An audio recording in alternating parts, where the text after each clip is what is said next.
Go to beans and grinder. Gotta turn off the extraction control, and then go to the little grinder button down here.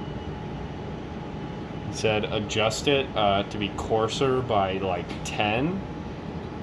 Grind this to clear it, and then you can turn it back on and go out and test it. And then if that's not working, come in and go to etc configuration and